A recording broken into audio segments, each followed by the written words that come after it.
So, Conway the Machine was part of the Griselda Collective until recently, a group best known for super gritty production and even grittier drug raps. But for this joint, Conway gets really surprisingly vulnerable about his life in just the most blisteringly honest way. Life is about trials and tribulations and overcoming obstacles when I'm tired of shit I'm facing. Cause it's not only mine, not everybody's situations that I gotta make better. And that shit takes cheddar. See, he starts off with bringing up the burden that comes with striking it rich and de facto becoming the person responsible for materially improving the lives of those around him.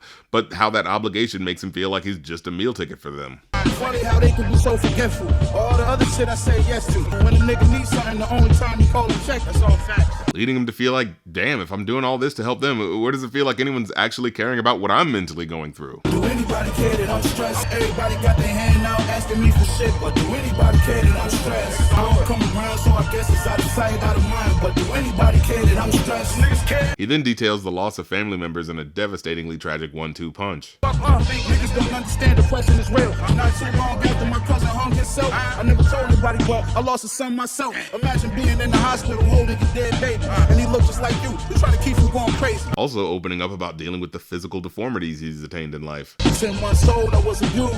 Kicked in the stomach, I swallowed like a balloon. I was fucked up. Zipper on my stomach cause they split my liver. I'm burning this kush while I face crying in the mirror every time I look at my face. And the coping mechanisms he takes on that often makes things worse. Thought I was helping with the pain, but I'm just getting sicker.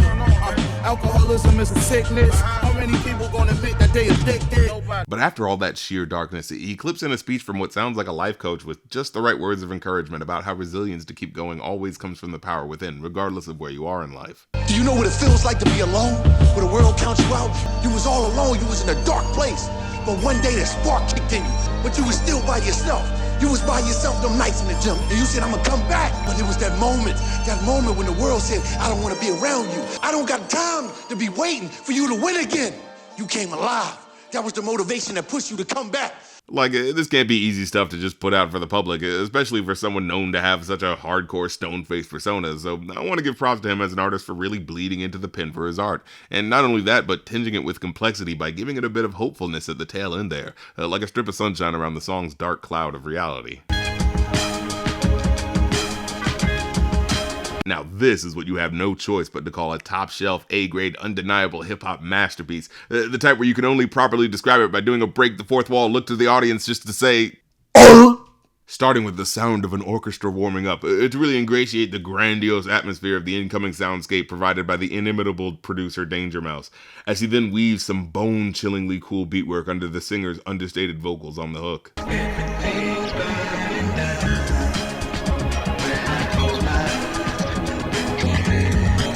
All to set the stage for Black Thought's commanding way with words.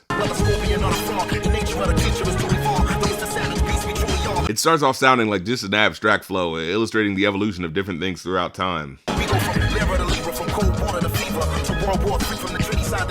Including a harrowing reference to the idea of World War III's eventual arrival being in some way tied to the previous generation's peace agreements, which already calls your brain back to the sad but inevitable reality of how World War I and II were linked as historical events, and just bringing the whole mood down about if the eternal struggle for conflict resolution on a major scale is even worth a damn. But despite that, it then molds the themes of evolution into a roundabout way to brag about just how freaking awesome he is as a rapper. The neighborhood preacher said we emerge from the ether, we converge from the reefers.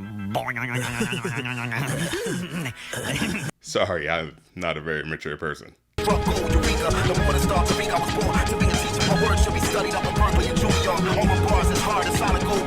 But the brag is well earned, as he goes on to prove his abilities with just a breathtaking flow of wordplay and fascinating imagery.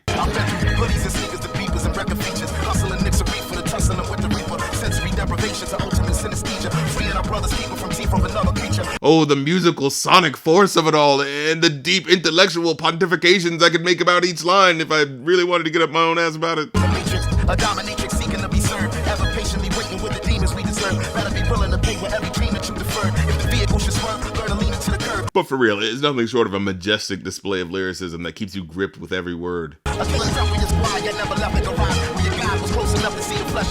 The joint's a masterclass in hip-hop artistry in its purest form. There's so much complexity and meaning that could be dissected in each line. Honestly, I'd rather you just check the lyrics out yourself, because I feel like I'd be doing a disservice to the depths of meaning buried in all this shit by even pretending like I've got it all figured out. Honestly, the only reason why it's even this low is because I know I haven't fully appreciated how good it really is. to the point where I'm aware, even now, that sometime in the future I'm going to regret that I didn't put this higher.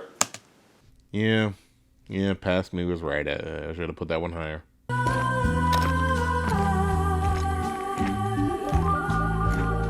Man, I couldn't stop playing this song the whole damn year. Walking with my back to the sun, keep my head to the sky. Me against the world, to see myself and out like daylight. It was just the perfect backtrack for existing in the boring dystopia of modern life. I see the way the people get treated is problematic. They ready to set us up for failure. It's systematic. I mean, think about the unique position we're currently in, with technology providing us the hypersensitive awareness we now have of the social injustices in the world and throughout history, and yet the ultimate dread behind the realization that the burden of knowledge of all these perpetual injustices only serves to remind you of how truly powerless you are as an individual to affect change in any of it. But when I felt it, my eyes felt it. The selfish are constantly profiting off the helpless. Throughout history, earning cheddar, they form and break out nickel-plated chrome Berettas. The same old story in a whole different era. I'm watching massacres turn to running mascara. But anywho, the bars are filled with Mad Max-style storytelling as the main character's cynical detachment from humanity sets in, from seeing post-apocalyptic horror after another constantly unfolding in front of his face, as all you can do is helplessly watch them continue. I started in a nightmare, so pitch me, I'm dreaming, I'm killing all my demons cause my soul's worth redeeming. And then the fucking switch up halfway through. What? The fucking switch? Man, play that shit if they ain't heard it. Clear a path as I keep on walking, ain't no stopping in this dirty, filthy, rotten, nasty little world we call a home. They get blickies popping. About a third of the way through, it slows down the tempo but punches up the lyrical intensity, dropping raps about wanting to use drugs to escape the madness, only for them to enhance his perception of the harsh realities of the world. Roll me your blood so I'll forget it. Wait a minute, details look so vivid. Went through a lot of shit in the last year. Then I said, fuck it, I'ma handle my business. And in a surprisingly mature move, it sounds like it inspired him to go get some therapy. I've been 180 to talk to one lady, she been regulating on how I feel. Describe it as raw and real. I'm tearing up like I'm on Dr. Phil. It's a raucous track that has a loose, winding feel to it, courtesy of Denzel's knack for freestyling his song verses so that you can hear him making in-the-moment connections to swing from one rhyme to the next in a way that still flows pretty coherently. I walk from some ditches, cause lately my nigga, I'm feeling indifferent. I wish y'all the best and believe that I meant it. Sentence, run no sentence. Pray to God for repentance. It's the perfect music for throwing on to feel like you're the unflinching protagonist of a shonen anime, looking danger in the face every day as you brave on through a cold world where the backgrounds constantly look like futuristic but dilapidated buildings, like everyone just moved into a bombed out desert city right before the show started so they didn't have time to clean. You know, real gritty shit.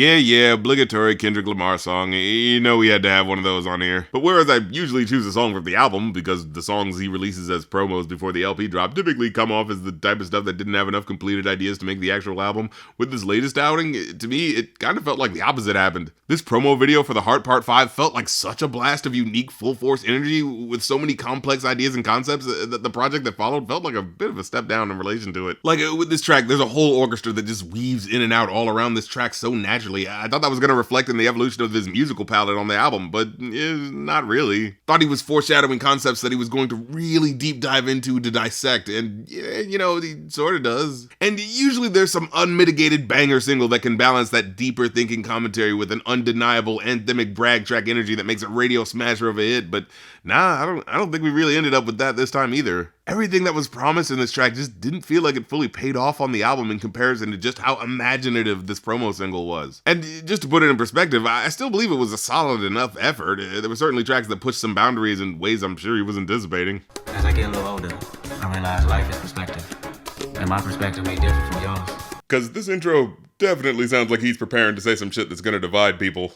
But as a whole, I still couldn't resist the urge to notice as I was listening to it that something felt a little underbaked in the final execution in contrast to previous albums, and especially to what this track was setting it up to be. The music, as I said, has this resounding brilliance and life to it. It sounds like we're in some grand festival, and Kendrick's words hit with just as much heaviness as ever. I come from a generation of pain where murder is minor, but overzealous and prone to violence. Make their own turn, be your will of the will alignment. And he keeps coming back to a specific theme here about culture as a nebulous motivation for people's actions. Analyze, wish your life, take the charge. Homies don't fuck your baby mama when you hit the yard. That's culture. 23-hour lockdown. Did somebody call, said your little nephew was shot down. The culture's involved. And yet there's lyrics where he shows a desire for that same culture's approval. I want the I want the hug. Look what I done for you. But before you can really grapple with that, you get hit with the whole deepfake overlays of black celebrities of varying levels of controversy. I said I do this for my culture, to let you know what a nigga look like in a bulletproof Rover. And you start to pick up on little key lyrics that could be sideways allusions to the controversies they were involved in. History repeats again, make amends to find a nigga with the same skin to do it. Like, oh, is that a sly wink to the Jussie Smollett situation where he hired those black guys to beat him up and pretend they were racist white dudes? Friends bipolar, grab you by your pockets. Yeah, I think this one speaks for itself. But then it switches to its most strikingly relevant Michael Jackson black or white music video face morph moment when he says the most piercing lyric here. We'll never say I ain't told you. No, in a land where hurt people hurt more people. Fuck harder than culture. You guys, the social commentary. And you know, just to make things clear, I do understand what he was trying to do with these themes of redemption and forgiveness and potential for change that he brings up here. Reflecting on my life and what I done. Paid dues, made rules change out of love. Them same views made schools change curriculums. However, if you heard my worst of episode, you'll know how I felt about the way he went about paying off those themes in the heart of his record. So that, plus just the production and hooks not popping as consistent and vibrantly as they do in this electric pulse of a track, the LP came off as just a bit lesser quality than I'd anticipated. And you know, I always feel like I'm coming down too hard on someone who's known for really top quality shit and pushing boundaries in a way that maybe ends up a little underwhelming, when the truth is, even when this guy's functioning on autopilot, he's still guaranteed to provide more quality music than the average artist out right now. I wasn't perfect, the skin I was in I truly suffered. Temptation and patience, everything that the body nurtures. And hey, he's right, he's not perfect, nobody is. You can't always bat 1,000. But I think the brilliance of this track illustrated just what heights his artistry is capable of, gliding you along this multifaceted, or should I say multifaceted, lyrical narrative that, along with the music video, feels like it's telling this interweaving, loose-knit patchwork of stories that blend the similarities of each person's experiences. It's like a lyrical Cloud Atlas song or something. To my brother, to my kids, I'm in heaven. To my mother, to my sis, I'm in heaven. And to the killer that spared up my demise, I forgive you, just know your soul's in question. Like I said, I wish the album it was leading up to was a little more in line with how undeniably incredible this track was, but regardless, it's a shining testament to the emotional power he's still able to wring out of the listener. So, Marlon Craft did one of these last year that I missed seeing in time, but then he did a part 2 this year that honestly hit even goddamn harder, so I had to throw it on here. And yeah, you get it from the title. It's gonna be a serious message song where you get browbeat over the head for not having the right political views. But honestly, the song kind of digs underneath that into something fundamental to the human condition. Our empathy rarely extend beyond what we can see.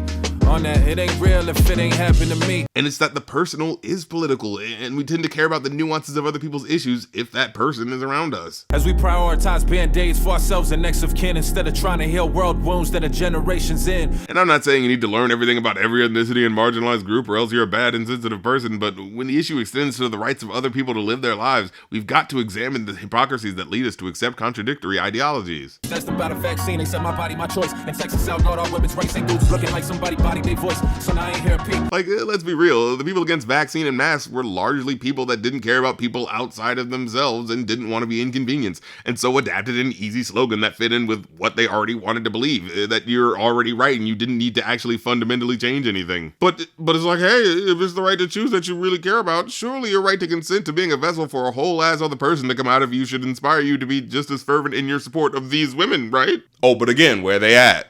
Yeah, but I bet if every one of those people suddenly woke up in a Kafkian nightmare where they turned into a 15-year-old pregnant girl in a poor neighborhood, I guarantee you they'd want some options. But it's the refusal of extension of empathy to those getting their rights threatened outside of our specific worldview that causes our personal politics to bend this way and that. And to be fair, he also calls out the solipsism on the left side of the aisle. And every so-called progressive treat Democratic presidencies like 8 years of sleep. I'm just saying, shit's weak. Who often feel the ease of being able to tune out from what their guy is doing when they're in office, because a lot of the people on the morally lucky side of things are also often removed from the effects of his actual policies. So as long as it's not the more obviously evil guy, things must be fine, right? It's like this shit is just a movie, once your good gotta win. But he get in, couldn't name the good your good got undid. He even takes himself to task as someone who he knows could be doing more, so it doesn't even really come off like a holier than thou joint. It feels like a clarion call to all of our better natures. Everything performative, I ain't different, I sit on the left but got way more to give. Instead I'm taking my first, I'm not broke checks to buy throwback jerseys that we just couldn't afford as kids. Just like you, my trauma hurts, we all damaged goods. But I'm just saying there's a lot that if we can, we should. And you can tell it's coming from a place of turning the mirror on himself to inspire us all to strive for that self-criticism that inspires change and personal growth. Live on its flimsy branches, but don't really know all of the roots of your behavior, do you? And takes to task the mentality of those Jordan Peterson types who are always on that dumb shit like, oh, I don't want to say she because I'm more sure of a person's gender than the person who's living in their own body. It ain't so hard to pronounce a pronoun, dog. We ain't know that, but we know now, dog. Don't even know you. Focus on what you like your ass called. And it's like, yeah, why are you so focused on not respecting someone when they tell you a personal boundary that they have? And what's more, someone having a journey of self-discovery in a time where we're evolving our understanding of identity isn't infringing on your personal rights. It's just what this person wants to do with their life. You'll always be waiting if you wait until you ready, B. I'm looking in the mirror like, when you gonna set you free? And I wouldn't have given it such praise if it didn't maintain a healthy sense of self-reflection that keeps it from coming off as just a soapbox moment, but like a real call to arms for a better world in a time where it just might be possible. It's self-awareness and accountability with an optimistic yet pragmatic worldview on pushing towards progress. Ain't a big God guy, but if she exists, someone's trying to teach us about us. We're more perfect than this. Healing's not a feeling, it's a process. Progress not an object, it's a concept. Humanity's a conscience, not a contest. It's a heart-rending plea for mutual understanding from an artist who has the nerve to think it's still possible. And for its ability to make me feel that emotional depth of the words, it deserves the top spot on this list. Well, that's the episode. Leave a like if you like because it helps, comment if you have something to say because it helps even more, and hit the subscribe and the bell because that's what helps the most. And until next time, I'm the Rap Critic. You can like my opinion, because sometimes I do like your song. See, I put a positive spin on my snappy, cynical catchphrase there. I'm very clever. All right, goodbye.